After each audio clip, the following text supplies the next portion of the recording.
At the start of the new year in 2023 January, Arsenal were very much in a position where they were set to end a 19-year wait to be crowned the champions of England once again.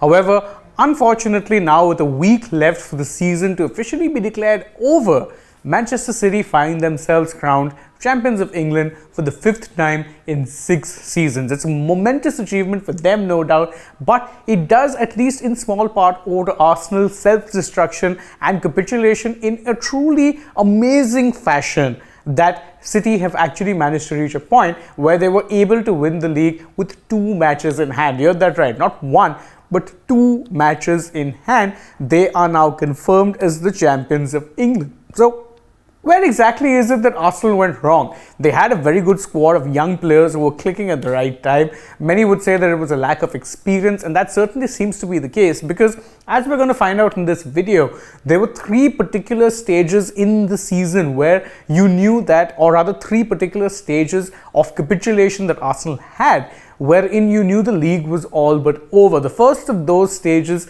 came in February. Now in February, by that point, they had a pretty commanding lead, but the points dropping, which happened on a consistent basis in back-to-back matches, started for the first time. It started off with a match against Everton, who at that point were battling relegation, still are, and had appointed new manager Sean Dyche, and Everton ended up beating Arsenal 1-0. The very next game thereafter, Arsenal ended up drawing 1-1 against Brentford, and right after that, they ended up losing 3-1 to Manchester City. Now, bear in mind, all of these 3 games here are back-to-back games. So, back-to-back-to-back, out of potentially 9 points, you have taken just 1. That means you've dropped 8 points. And at one point, the lead itself was in and about the 8-point mark. So, that means the lead pretty much extinguished there and then. But no matter, because after these 3 bad results, Arsenal actually ended up going on a bit of a winning streak. They won 7 matches on the trot. And most people are thinking, yeah, okay, they had a bit of a slip up, but they've taken control of things once again. Or so it seemed like, because then in April, you had these 4 matches. And again, all of these matches, by the way, are back to back. So out of 12 points that were available, they only picked up 3 points. That's right, 3 points out of a total of 12, and all of those 3 points came not from a win, by the way, but they drew 2-2 against Liverpool at Anfield.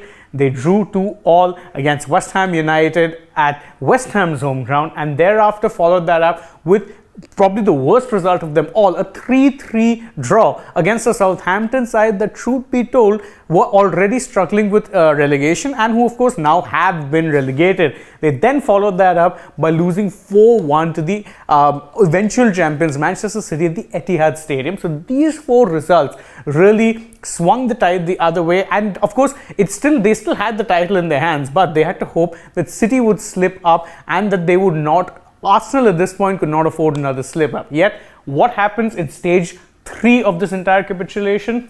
Well, they lose 2 matches that pretty much put them out of the title race and ensure that it doesn't even go down to the final game week of the season. A 3-0 loss to Brighton and Hove Albion at home, followed by a 1-0 loss to a Nottingham Forest side, who again were battling relegation, by the way. They were nowhere near safe, and it is incidentally these 3 points that they gained against Arsenal that helped Nottingham Forest secure their Premier League status for at least 1 more season. But what it also did was ensure that Arsenal were out of the title race. Now, how bad a capitulation was this really? Well, there is rather an unfortunate record that Arsenal ended up getting in the process of this season.